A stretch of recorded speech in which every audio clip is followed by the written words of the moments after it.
Hey there, Tall Man Clan. Welcome back to the show. Today is day 2 for us in Athens, and we went to Delphi. Woohoo! What a trip that was today. Oh my good Lord. We are exhausted, tired, but we're going to bring it to you. And without further ado, let's get to it.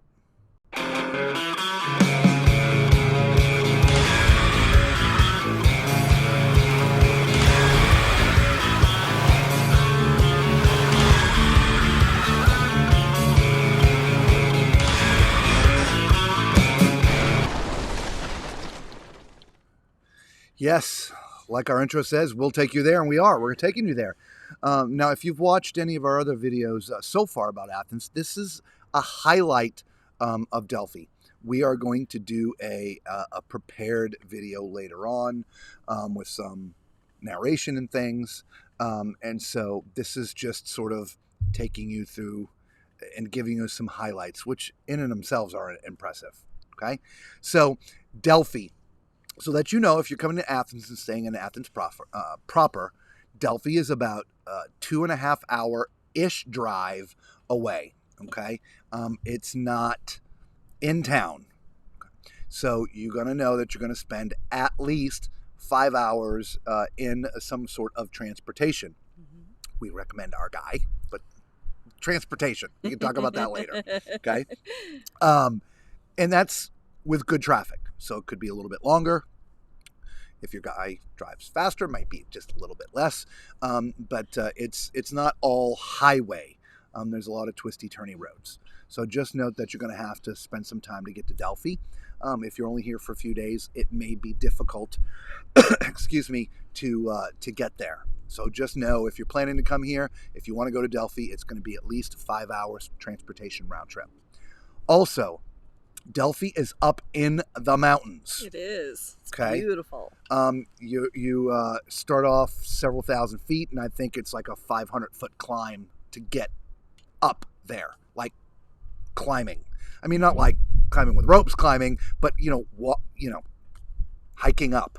Okay. Ramps and steps and ramps and steps. Yes. Very slippery, so bring shoes with good tread. Yes. So if you are physically challenged, Delphi is going to be an incredible challenge for you. There are no elevators, lifts, or anything like that. Correct. Again, there are ramps, but it could be very challenging. But the ramps, the ramps are in between steps. Steps. So it's not like a solid ramp up. That doesn't exist. It's steps and a ramp and steps and a ramp. Right. So just know that might be a little bit challenging for you. So let's get to it. So the drive there, though. Oh, there we go. My light went off. Your light did go off. Yeah, so talk about the drive, Lisa, while I turn the light back on. So the drive was it was beautiful. Like Robert said, it was, about a 2.5 hour drive. But, you get out of Athens and just the scenery is just absolutely beautiful. It did remind me somewhat, because there's a lot of the Italian cypresses. So some of it reminded me of Italy, but then some of it reminded me of Northern California. Yeah. It was really a beautiful drive. There's several of these tunnels that go through the different mountainsides to get there. And so we captured way more video than this of the trip in there, but it was just beautiful. In fact, as the closer you get, as I tell you, you're up in the mountains. As you can see, the clouds cover the tops of some of them. It's just a stunning drive just to get there. It is. It's breathtaking. We are sitting now in front of this is just outside of Delphi. It's a little community, a little city, a little village called Arakova. Okay, we had lunch there at the end, in a great restaurant. We'll share the name of it in the full produced video that we do. But you can see it here. Again, I hope you're watching this like on a big TV, that you can see this village on the side of this mountain. It is so beautiful. Now, remember, it's up in the mountains. If you come here in the winter, it snows up there. And so this is actually sort of like a Vail, Colorado. It's a snow community. And so as you're driving in, there's lots of signs that, snow here, snow this, snow that. Because in the wintertime, it's There's a lot of skiing that goes on up here, but just picturesque. It's like a postcard. It's just a time lapse of driving through the main street to get up to Delphi. But again, this is through Arakava. Just absolutely beautiful. And just off to the left is the cliffs. I mean, this isn't a flat area, but it's hard to see, because we're in a car and you're surrounded by buildings. But just to the left is the cliff. In fact, when we ate lunch, we were like all but hanging over the cliff. Just beautiful.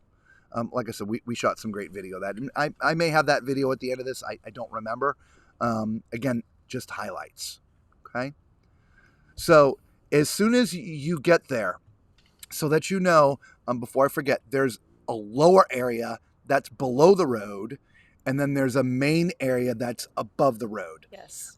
We started with the main area that was above. We do have some shots of the lower area that are at the end, and because there's temples everywhere.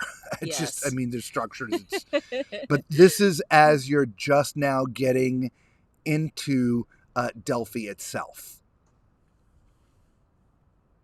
Just absolutely breathtaking. It really is. It's one of the things you walk around and the stones are everywhere. That guy's just sitting on one there. They don't, if there's somebody in there that sees you, that works there, they pretty much kick you off. You shouldn't really be sitting on the stones that were from the monuments. Because, like I said, that wall, by the way, is huge. Look at the people standing there. I mean, these stones are just gigantic. I'll be honest, I can't remember this. There was that one of the shops? No, that wasn't a shop. That was I can't remember. It wasn't one of the shops. I believe that was a bath. This one was a Roman bath. Oh yeah, that's right. If you didn't know, I'm sure you do if you're watching this. Roman and Greek history sort of really, they're intertwined. Greek obviously stands on its own. It's been around for thousands and thousands of years, but Rome eventually had come in here and I don't say conquered them, but conquered them. Mm-hmm. But what they did, unlike a lot of countries these days that come in and conquer other nations, they don't want to. They preserved the Greek culture, and in many ways they lifted it up. We learned that most Roman sculptures are copies of Greek sculptures, right? And so. Mm-hmm. At least in that sense, Rome came in and edified their culture, if you will, and preserved it.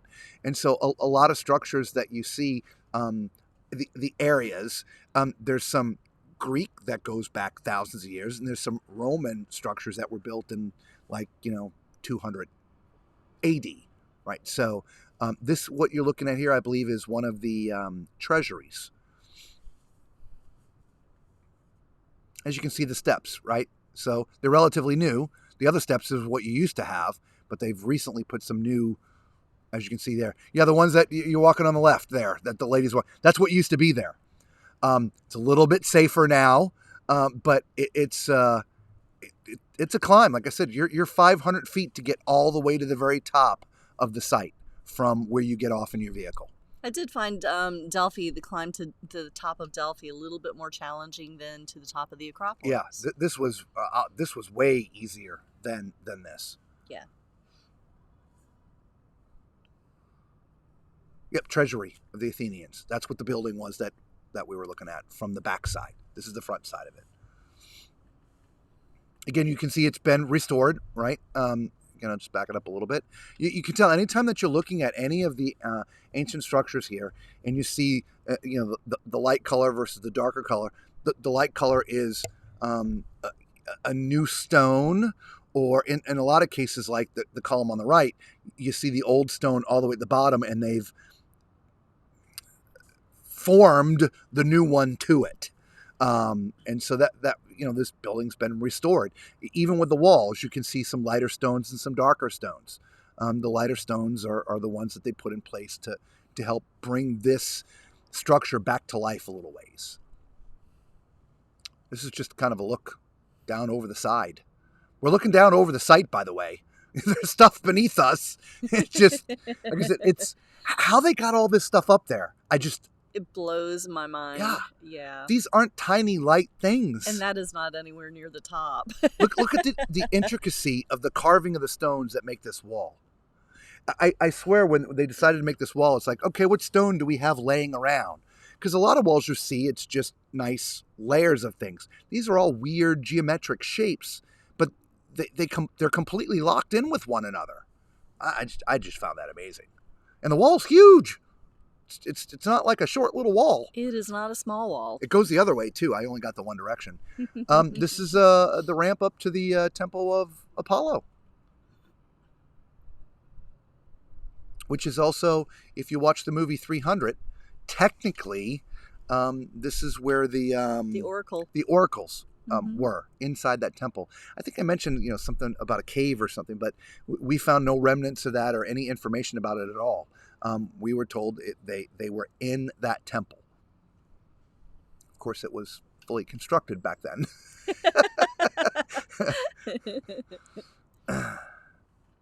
We got some books here. And I don't know how to bring the books to video, but what they do, they have these little slicks, which is like page 1, that show you what the building used to look like. And then when you pull the slick off, it then shows what's there. And so it's pretty amazing. They really are nice. Again, a look just down over the mountainside from the Temple of Apollo, the further side. As you can see, this is one of the few temples that we went to that there's very little standing left. Destroyed, pilfered, whatever. But as you can see, any of the vertical structure, there's just very little of it left. At least standing. There's we climbed up a little further so you could see it in its entirety. At least that structure. It was a huge temple at one time. Yeah. Here's the theater. Again, imagine,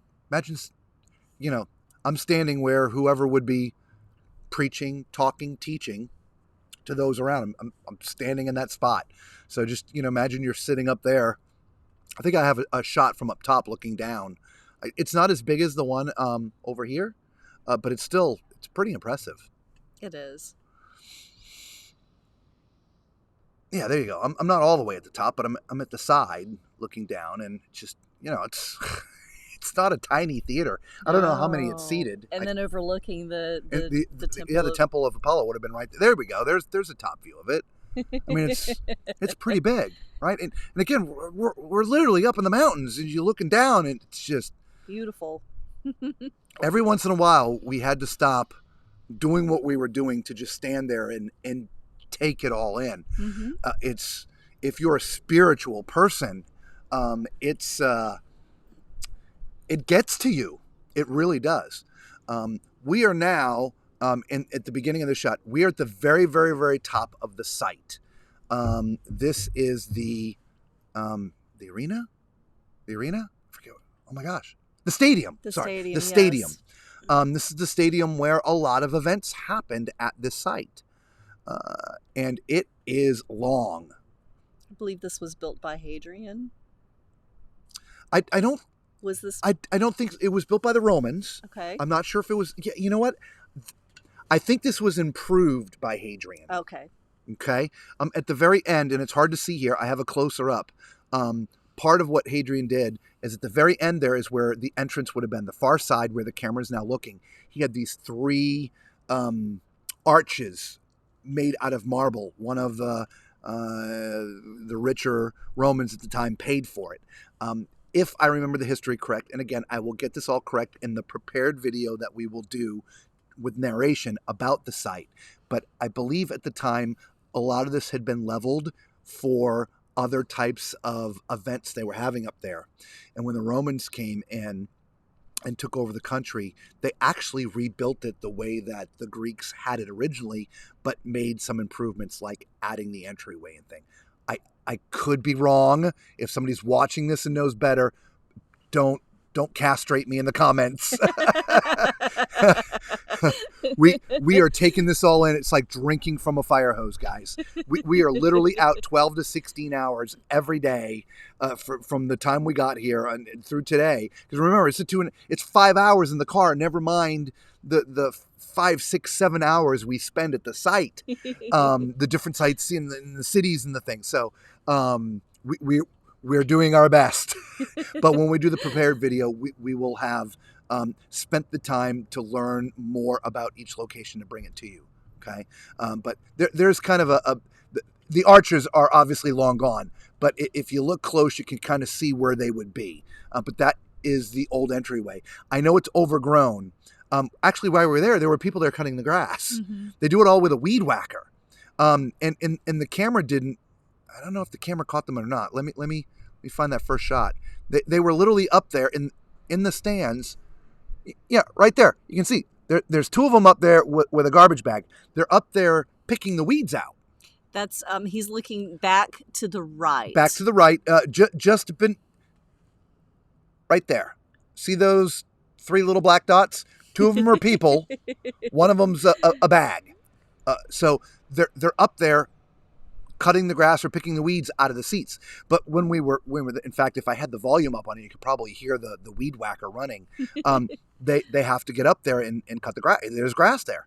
So he hadn't gotten all the way down to the end yet. So that normally would be cut so you could see that a little better. So it's not overgrown.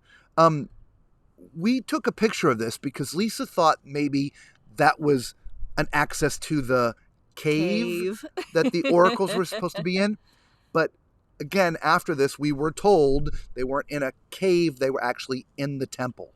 But that was just an interesting doorway that sort of looked like it went to nowhere. It went into the mountain and it was blocked over. Yeah. So don't know why it was there, but it was interesting. So we took a picture. I just took a shot of the stone that these were areas how they connected them to other stones. They made these little inlays and they filled them with iron and different things to use them to connect other blocks. Okay.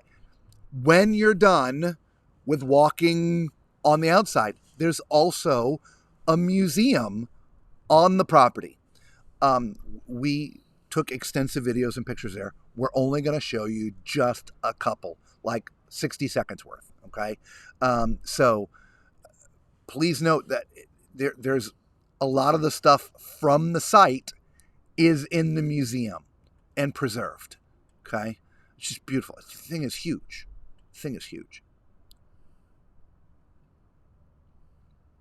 A couple sculptures.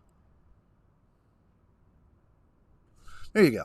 That's what the lower site should have looked like. The stadium is not in this picture. But that is exactly in its prime what Delphi would have looked like. Okay? You can see how big the Temple of Apollo is. If I remember correctly, I think it's the second largest temple. I think that one's the biggest, and I think that's the second biggest. I could be wrong. We'll look that up. Yeah. We'll correct anything here later. What this doesn't really show, at least in this video, and even in real life, is the elevation changes. It's crazy. It's pretty high up there. Okay, so we have an altimeter. Yeah. On our phones, and we did. It's like 500 feet difference from where you start to the stadium. Okay, so weather. Okay, we are here in mid to late May. On the ground, where we got out of the vehicle, it was about 70 degrees. I think it was and it was windy up top, really windy. It probably was about 55 to 60 degrees. It was a big temperature change. And with the breeze blowing, it got pretty cold. So if you're not here in midsummer, and even if you are, please bring at least a windbreaker or something a little warmer, put it in a backpack or something and carry it with you, because the difference in the elevation, just at 500 feet, the temperature changed dramatically. Mm-hmm. It really did. Okay. It did. I paused it here, not just to say that, but what I like here is here's one of the original photos behind these sculptures when during one of the excavations, like years and years and years and years ago. And you can see it's hard in this video, but you can see, and there's statues just laying all over the place. They're just laying there. And some of those statues are what are in the foreground. Some of them you can see there. Oh, there's photos. Okay, this is us standing just by our table in that village where we had lunch. Rakova. Talking about a view for lunch. Yeah, what an amazing view. Right? So there you have it. That was Delphi. Mhm. Just a moving day. Again, for those spiritual, it's a moving thing. It really is. So we hope that you enjoyed it. Remember, it's 2.5 hours there, at least 2.5 hours back. It's a climb. Wear good shoes. Bring something warm because the elevation change will be cooler. And again, know it's a hike. Yes, it is. Anything else we want to know about Delphi? I think that covers it. I think you did. I don't remember the charge. This is a horrible thing for me. Normally, I'm going. Here's my card. I think it was probably 15 euros a piece. None of these sites were horribly expensive. No. Like if you're an American, you want to go to Disney. I swear these days it's like $100 a day per person or something to get in, or 80 or 90 or something like that. These sites were not all that expensive. 10, 15 euros per person. Okay, so. All right. Well, that being said, guys, thank you so much for being with us. If this is the first time viewing, you know what to do, right? You got to subscribe to the channel, right? Become part of the Tall Man Clan, right? Cruise adventures. We're on cruises. We take adventures. We'll bring you there, here, right? Everywhere. All right. But until we see you tomorrow, be safe.